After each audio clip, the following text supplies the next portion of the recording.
Hello and welcome to our viewers of CNN Talk on Facebook. I'm joined today by our panel of Liam Halligan, Ian Dale and Aisha Hazarika. Thank you all so much for joining me. It's great to have you all. So what are your initial reactions to we're all what a bit we've seen? Bleary-eyed. Yeah, I think that's an important caveat that we should say now is everyone's had about 1 hour's sleep. Bit fragile.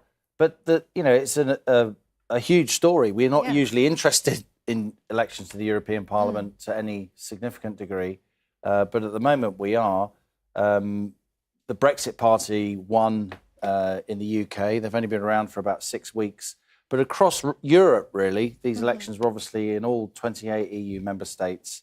Across Europe, you've had Eurosceptic parties gaining, but also the Green Party gaining. We're going to talk a lot about the UK today. We're going to talk a lot about Brexit. But I'd say one of the biggest stories also this morning, as Europe wakes up to these results, is the surge of the Green Party, particularly among younger voters, in all kinds of countries, not just here in the UK, where they beat the Tories into 4th place, but in Germany, where they came 2nd, in France, where they came 3rd from absolutely nowhere, in Ireland, where they surged. That's also a big story. Yeah, there are plenty of contradictory results. How many results do we have now? Do we have almost all of the countries? Do we know?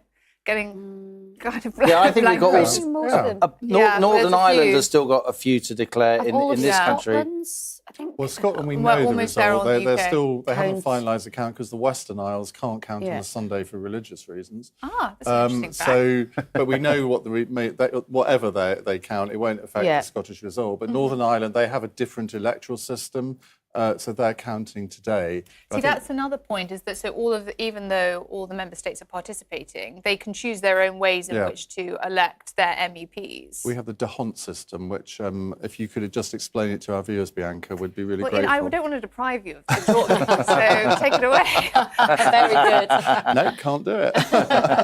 But I think, in some ways, you could say everything changed yesterday, but in other ways you can say, well, everything's the same, because both sides in this election, in this country, are claiming victory. I mean, it happens, I suppose, at every election in politics. But you have the Remainers saying, oh, well, if you add the Liberal Democrats, Greens and Change UK and the SNP up together, that's more than the Brexit Party and UKIP added together, which is true. But you can't exclude the Labour and Conservative vote. So you can frankly spin this however you want. But the lesson, from my point of view, is that nothing has changed. We're still a split country. It's roughly 50-50, give or take a few percentage points either way. What are your big takeaways? I think both the big parties got a real punishment beating from the public, and I think that was because they lacked clarity about what their message was on Brexit. And many people felt that the Conservative Party were all over the place, which they were. Theresa May resigning, it feels actually one of the things that Ian and I would, I was on Ian's show late last night, but one of the things we noted, here was this absolutely historic thumping for the Conservatives. Nobody even mentioned Theresa May's name. It's like she's long forgotten in history now, which is really interesting. Now, Labour had a terrible night as well, because they had a very confused message about what they stood for. In Labour, they were trying to appeal to both sides on Brexit, and they ended up losing support to the Brexit Party, and they lost a lot of support to the Liberal Democrats and the Greens as well. Do you think Corbyn's in trouble? Because Islington as well got a huge so Islington got... it wasn't a huge... it lost by 1% to the Liberal Democrats, but that's a loss nonetheless. Yeah, and that's a big... the Labour support went down markedly. So that is not good news for Corbyn. Now, I think there's going to be huge pressure, and already there's a bit of civil war, but... Remember, Corbyn is in a very safe position. He owns the Labour Party lock, stock and barrel. I would be very surprised if there was a leadership challenge of any description. If there was, it would only go the way that the leadership challenge went in 2016 when Owen Smith unsuccessfully challenged Jeremy Corbyn right after the EU referendum, and Jeremy Corbyn increased his mandate. And Jeremy Corbyn, as I've just got it on my phone here, this is from the Deputy Political Editor of the Daily Telegraph. He says, Jeremy Corbyn makes his move in the wake of disastrous European election results. He backs a second referendum on any agreement secured with the EU. He says there has to be an agreement with the EU, and then there has to be a public vote. So it's no longer solely about stopping no deal or a Tory Brexit.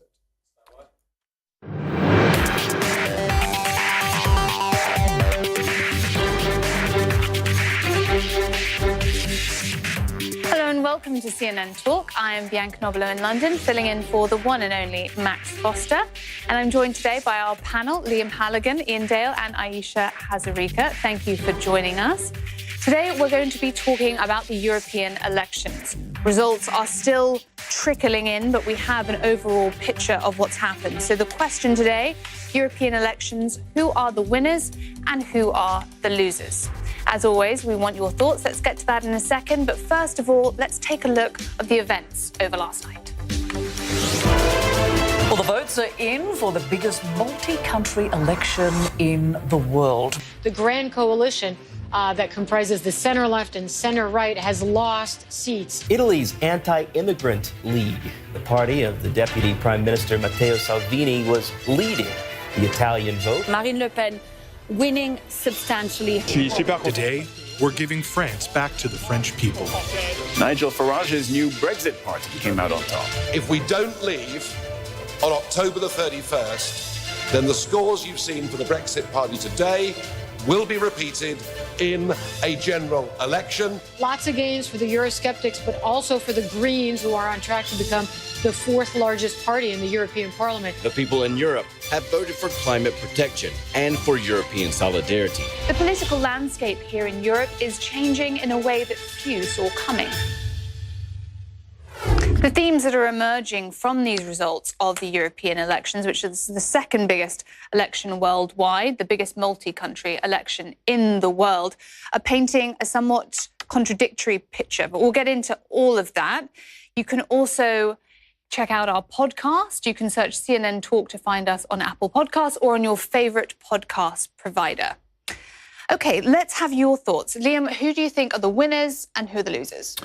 Well, the winners are the centrist parties, not just here in the UK, and we're three British political obsessives. We'll probably talk a lot about the UK, but just to keep it Europe-wide for the moment, the centrist parties across Europe have lost out. As we just heard, the sort of ruling coalition at the centre of the 751-member European Parliament has lost its majority, and the unconventional parties, if you like, you've got the Brexiteers, anti-EU parties on the one side and Greens and Liberals on the other, who have made enormous gains. Across the European Parliament as a whole, anti-EU parties now have around 200 of the 751 seats, up from 150 back in 2014. But the other big story, we will talk about Brexit a lot, but the big story I think we're not hearing nearly enough about is that across Europe, the Greens have done tremendously well. The Greens beat the Conservative Party into fourth place here in the UK. The Greens came second in Germany. They won in 9 out of Germany's 10 biggest cities. The Greens came second in Finland. From nowhere, they came third in France. Turnout was up across Europe, and a lot of that extra turnout was young people voting for Green parties. And in Germany, 33% of the 18 to 29 demographic voted Green. And given Germany's electoral system, I mean, that is massive. Yeah. And if you translate that to 10, 20 years ahead, you could actually have a Green government in Germany. Let's bring it back first, because we need to examine the fact that the Greens got so much support to the triumph of the Brexit party in the UK. I pulled up the cover, the front cover of the Daily Mail, which says Farage hammers the Tories and Corbyn takes a battering. Ayesha, why do you think Nigel Farage has done so well, and why has Corbyn, who's the leader of the opposition, who you might not expect to be suffering so much at this point, what accounts for their not particularly strong showing in the polls? Well, there's something that's missing from that front page. It's very important to say that the rise of the Greens and the Liberal Democrats and parties that were on a very clear anti-Brexit ticket did very, very well in this country as well. And that explains what happened to the Labour Party. The Conservative Party got punished because of Theresa May's kind of, weapons grades, incompetence generally, and not being clear on what their Brexit position was.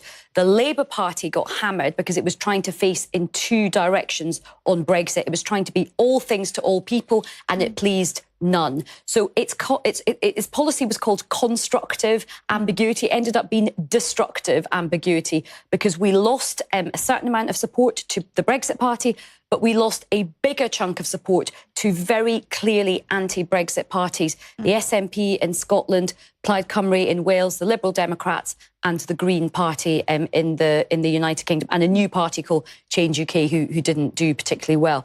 But the big thing now that the Conservative Party is going through a leadership contest. Even today, there are kind of noises off from various leadership candidates saying, right, we're going to try and pursue a harder Brexit. That's now the policy. The person, and I presume it will be he who will win the Conservative Party will present the hardest Brexit possible and have to do some sort of deal with Nigel Farage. Because if Farage does make good his promise to start up a political party to take on the general election, the Conservative Party will hemorrhage support to the Brexit Party. On the Labour side, the Labour Party leadership is under a lot of pressure to change its position to become a 100% pro-second referendum party and a pro-Remain party. So there's already open civil unrest in the Conservative Party, and you are seeing it begin to unfold in the Labour Party. And on that point, Ian, the fact that the Labour Party might be pushed into adopting an unambiguous position, do you think that that is part of the story of the results that we're seeing? It's the fact that parties that have clear positions on issues are being successful, and those that have a lot of nuance or potentially confusion are trailing? I think if Labour adopted that position now, for some people it would be too late, because we say, oh, they may say that, but they don't really believe it. And we've already heard from Jeremy Corbyn that he has no intention of doing this. He's now saying this morning, well, yeah, we could have a referendum, but only if there's a deal with the EU first. And he's already caveating the circumstances. And that's not going to please Aisha or anybody or many other people in the Labour Party. So I don't really see Labour's position changing much beyond a bit of nuance. The key thing here is what the Conservative Party does, who it elects as its leader. And there could be cataclysmic consequences from this, because let's say it's Boris Johnson, who most people think is the favourite to win the leadership. I'm not sure it's as certain as a lot of people think, but it's likely. If he runs on a no-deal ticket, there will be a small group of Conservative MPs who will not support him, who may resign the Conservative whip. The Conservatives have a majority of 3 seats in Parliament. If they get to the 31st of October, which is when we ostensibly now are supposed to leave the European Union, and Boris Johnson says, well, the EU won't negotiate a new deal with us, so we'll leave on WTO terms, I think you could find a handful of Conservative MPs supporting Labour in a vote of confidence, thereby triggering a general election. And that, to me, is the most likely thing that will happen now this year, that we will have a general election, if not by the end of this year, right at the beginning of next year. And that will be manna from heaven for Nigel Farage, because it's close enough to the European elections for him to really capitalise on his success yesterday. And if the Brexit Party stood candidates in most of the seats in a general election, nobody will have a clue what the result of that election will be. They will find it difficult to get a lot of MPs because they're effectively only fishing in 52% of the electorate. But they could confuse the vote so much that none of us could predict who would win. Before we get on to that, let's just broaden this out, because obviously the UK is something which we all talk about a lot, and Brexit's a key issue. Let's broaden this out, though. Ian's talking about Euroscepticism in the UK. France is another country where there has been support for a Eurosceptic party, particularly Marine Le Pen. Let's speak to our correspondent, Melissa Bell, who is in Paris for us. Melissa, there was the expectation that the far right would do very well in France. And initially, when we saw the results, Marine Le Pen claimed it as somewhat of a triumph. But actually, is the picture a little bit more complicated than that? It's actually quite different this morning, Bianca. Last night, and these were according to partial but official results, the gap between Marine Le Pen's national rally and Emmanuel Macron's La République En Marche was 4 points. And so she could claim a substantial victory. The now complete figures, though, suggest that there is less than a point between them at 23% and 22% respectively. And so what's happening this morning is, from a lot of people, they're making the point that actually Emmanuel Macron did not do as badly as many had imagined last night, that this man who came in, remember, as a pro-European liberal who is going to make himself a champion of Europe and really present a wall against the rising tide of populism Europe-wide. We'd been speaking last night of what had seemed a substantial defeat for that position. The picture is a little bit more nuanced today. But again, Marine Le Pen's party came out on top, and crucially, that pattern that we've seen across Europe, the centrist parties that had traditionally shared power, really did very poorly last night. The third place was taken by the Greens. So here in France, a similar story to what we've seen elsewhere, a substantial amount of gains there for that party. Again, support to the fringes and a redrawn political map in a country that has seen so much violence and trouble over the course of the last few months. The fear, I think, for many within Emmanuel Macron's party is that they would pay the price of what Marine Le Pen had tried to portray as a referendum on his presidency. In the end, they didn't do as badly as they'd feared. Melissa Bell in Paris, thank you. I've just pulled up the front page of Aujourd'hui, the French newspaper, which says Le Big Bang continues between Le Pen and Emmanuel Macron. I saw Ian and Liam, you didn't sound so convinced that this wasn't, in fact, the resounding defeat. No, it's still a seismic result. I mean, Melissa's right. We thought it was going to be 3 or 4 percentage points in the small hours of this morning. As it turns out, it's about 1 percentage point. But there's such symbolism here because, as you know, Bianca, the way the French election system works, it ends up with a runoff for the final round, the second round runoff between the two big beasts. And for the last 2 French presidential elections, it's been a runoff between a centrist candidate, in this case Emmanuel Macron, and somebody from the Front National, now rechristened itself the National Rally, be it Marine Le Pen or Marine Le Pen's another member of her family from that political neck of the woods. The fact that she actually beat him this time is symbolically very, very important, and it adds to that sense that the Eurosceptic, the anti-EU parties now are very powerful in the European Parliament. The Brexit Party is the biggest party in the European Parliament of any other party across Europe, but they'll have allies across other big European countries with lots of MEPs from other openly anti-EU parties.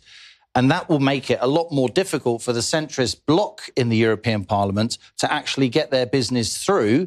They will need help, as I said earlier, from the Greens. That's why I keep highlighting the Greens, because they are going to be the kingmakers in this new European Parliament. Let's have a listen to what Marine Le Pen had to say about what she thought were the consequences of the results. It will be up to the president now to draw the consequences. He who put his presidential legitimacy in his vote made it a referendum on his policy and even on himself. He has no other choice than, at the very least, to dissolve the National Assembly and choose a voting system that is more democratic and finally more representative of the real opinion of the country. We've talked about the Brexit Party in the UK. We've just spoken about France. Let's broaden this out still. Let's talk about Italy, where Salvini is the critical figure. His party has been victorious in these election results. It's also, I was speaking to members of the Brexit Party the other day, cited as an inspiration for them. So it's a really important hub of what is a pan-European Eurosceptic movement. Up to a point, because interestingly, the Brexit Party didn't talk about immigration at all during this election. It's a very good point. It's all and democracy. I'm not so sure whether Farage's group will go into... Because, I mean, in the European Parliament, you have to form big groupings, and I'm not sure I can see the Brexit Party going into coalition, or whatever the term is, with the Italian movement. But, of course... Is that right? Why do you think that? Well, because they're sort of almost pariahs to an extent. And I think there'll be a lot of Brexit Party MEPs who will react very badly if it's suggested that they should go into an alliance with that kind of grouping, because presumably Marine Le Pen would be part of it as well. And there's no way that Nigel Farage is going to enter a grouping with Marine Le Pen. So that'll be interesting. Let's never say never. Well, he has refused to in the past, but so he's not going to now. Well, we don't know what he's sort of going to do, and let's not sort of completely do revisionism on Nigel Farage. He is the person that actually introduced quite a lot of racist rhetoric into politics in the United Kingdom, including a disgraceful poster called Breaking Point, which had echoes. He would dispute that was racist. Well, I didn't like it either. Fine, but you can defend him, but I can also criticise him. And that was, in my view, and a lot of people's view, a racist poster and had echoes of sort of Nazi Germany. So I don't think... He's also said that, people from Africa have got all these diseases. He's said some really kind of unsavoury things. But I just want to go back to your sort of point about the far right. I I think it's really important for some balance in this discussion. Whenever we talk about Europe, our attention is always on the AfD or Salvini or, Viktor Orban. And of course, these are interesting populist right-wing, far-right characters. It's really important to note that, yes, they did well, Orban, Salvini, Le Pen, but the radical right did not have a clean sweep. Really important for balance on this. OK, socialists did well in Spain. The far right did not do well in Denmark, Sweden, the Netherlands, Germany. As Liam has said, the Greens have done really well. It's really important to not set this hair running that there is this far right kind of sweep across Europe. Yes, they are on the rise. I'm not denying that. But for balance, and I know a lot of our viewers feel quite strongly about this, we have to be balanced that the other parties did well as well. And I think that gives people a bit of hope, because often the narrative is oh, this right-wing populism, this hardline anti-immigrant, anti-EU, it's the dominant narrative. It's not the dominant narrative. It's contested, yes, and there's a race on. There's a big culture war going on in the United Kingdom, in America, in Europe as well, but we have to be balanced in the narrative. We will, and after the break, we'll come back and we'll talk about the other trends that we can see across Europe, because you're absolutely right. It's not the unstoppable force that was predicted. I'll leave our television viewers with two comments from people online. They've said, Eric Summer says Nigel is perfect for Prime Minister, but then Heidi Hardcastle says Farage makes my blood boil. He's such a troublemaker. So polarising thoughts on Farage, polarising trends across Europe. We'll see you in a few minutes.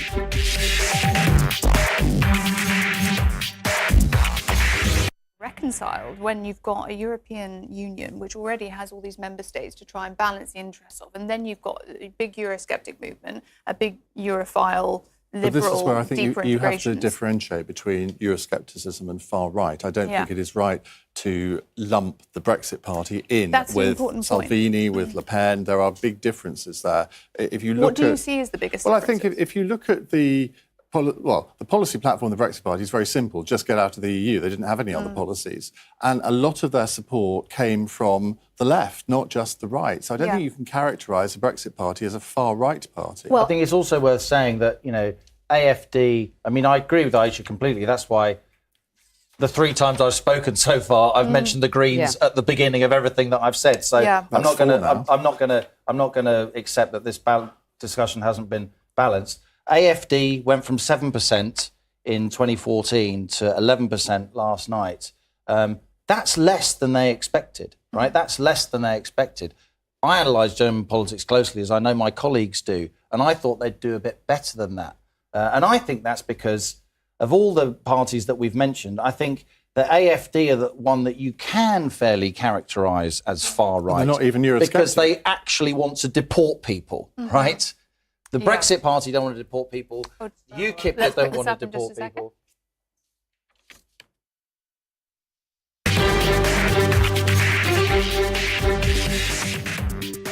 Welcome back to CNN Talk. We are discussing the European election results, who are the winners and who are the losers. Now, just before we went to break, Aisha, you were making the important point, and Liam, you were just making the same, that we have to be very balanced in this because, yes, there is obviously a surge in support in some countries for Eurosceptic parties, for some far-right parties, but there's also been a far less well-telegraphed and predicted rise in other parties, such as the Greens, such as other socialist movements. Ian, you were saying earlier that this is somewhat of a generational thing. Well, I think it is in part. Certainly in this country, the Green Party has never really been able to get much traction because of our first-past-the-post electoral system. But, of course, European parliamentary elections are not under that system. Even back in 1989, when the Green Party was a Eurosceptic party, they got 15% of the vote. I think last night they got around 12.5%.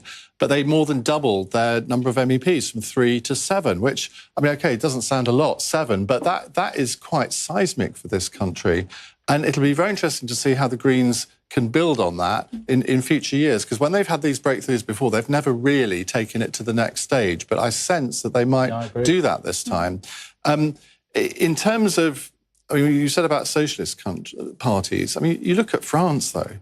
I mean, the Socialist Party there, the party of François Mitterrand, 8.5%. I mean, they are more or less an irrelevance in French politics now. Look at Spain. The Socialist Party as well in Spain. You are right. That is why there is no. We can't actually say there is a Europe-wide trend in whether it's on the far right, the centre, the left, or the far left. there is no trend throughout the 28 countries. It does partly depend on domestic political circumstances. So what can we glean from that fragmentation then? Where is the future of Europe if it's so split and the supporters? Well, the future of Europe is a split future. Well, yeah, and I think But how do you take a supranational body with that many member states, with that many we're about to find out. differences of opinion within each member state? Well, to be fair to the EU, that has always been the case. The EU has always been made up of lots of kind of different groupings. And as Ian said, those groupings form a kind of, different sort of political sort of microclimates within themselves in terms of how business gets done. But there definitely is a big question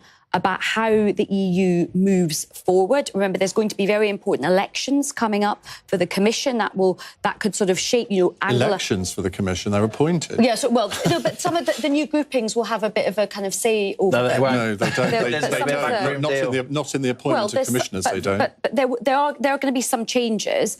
And in terms of how the new business is going to be done, so the EU is going to have a bit of thing, but it has been dealing with a lot of these difficulties for quite a long time. Look, Europe, you can't say that Europe is just one homogenous lump and everyone's going to go the same way. Remember, Europe is it's a trading bloc. It's an economic bloc. Yes, there's kind of political allegiances as well. But every country is going through, the whole of Western Europe is gripped with very, very deep political divisions, but cultural divisions as well. We talk about this culture war. We talk about it in America. It's definitely here in the United Kingdom, and it's all across Europe as well. The reality is that we can all analyse the electoral runes, and they're very interesting, of course. And you're right, you've said twice, Bianca, and it's the right thing to say, this is the biggest multi-country election in the world, and after India, the second biggest act of democracy in the world. But in the end, the European Parliament barely matters, OK? European policy is made by unelected commissioners and politically very active judges. That is the reality.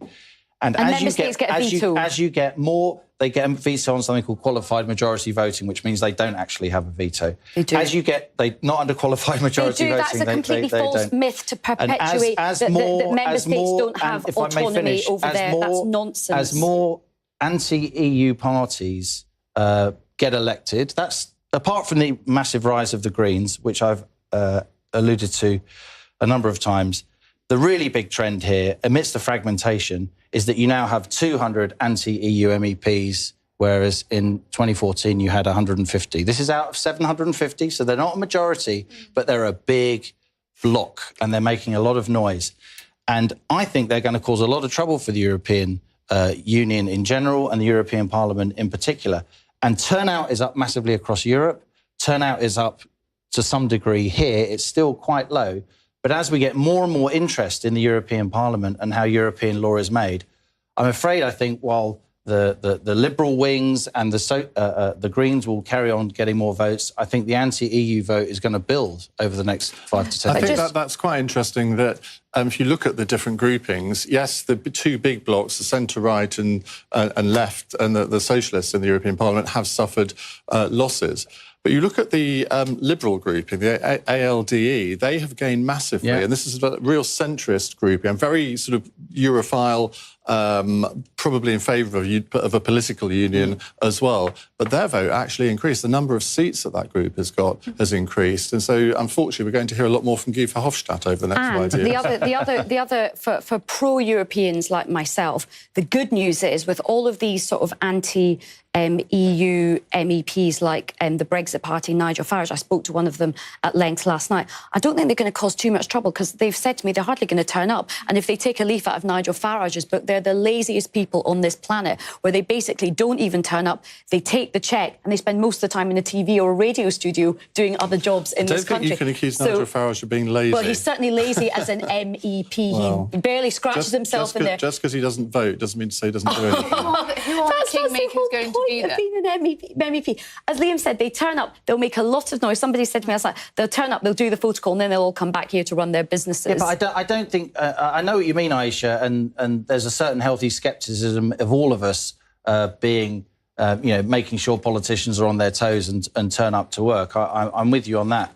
But we can't dismiss what's happening here as we can't dismiss this anti-EU vote as just, voting in lazy people, some of whom may be rather unsavoury. This is now a mainstream... Just going on Nigel Farage. This is a mainstream movement. This is a mainstream movement now, and an awful lot of middle-of-the-road Tories and middle-of-the-road Labour voters have backed this guy and people like him across Europe. No, and he's very divisive. And part of the thing is peddling myths that people are not sovereign about things in their own country. That is one of the biggest myths at the heart of the anti-EU rhetoric, and it is just wrong. Let's have a listen to the controversial man himself about the results that his party achieved. How confident are you that you can translate this into a national party?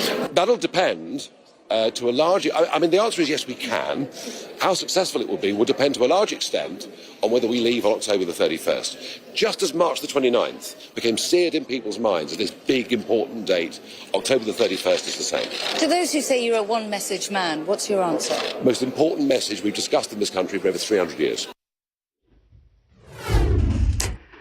So as we're closing up the show now, it's fair to say that obviously it's been a good night for some of the Eurosceptic parties as far as they're concerned, but climate change, especially from comments from viewers, comes across as the main theme. We've got Sue Jollo saying everyone concerned about climate change is the winner. Heidi saying the Green Party, well done. Patricia saying the climate crisis is more important than Britain. We all have to work together. We do, and I think for a lot of people that really care about climate change, when I went sort of door knocking in the southwest of England, in an area which actually was quite a strong Labour hold, everyone on the doorstep was saying, look, I can't vote for Labour because, they're not clear on Brexit, but I really, really care about the environment, and I feel like staying in Europe is one of the best ways to work together. So I think that is going to be an important issue. But again, I go back to the central point. Yes, the anti-EU people had a good night, but the pro-EU people also had a good night. We are divided. No one side won. We are divided. And that sums it up perfectly. So don't forget to check out the CNN Talk podcast. You can listen to today's show again or browse through all of our previous shows. Just search CNN Talk on Apple Podcasts or on your own favourite podcast provider. Thank you to Liam, to Ian and to Aisha. Goodbye.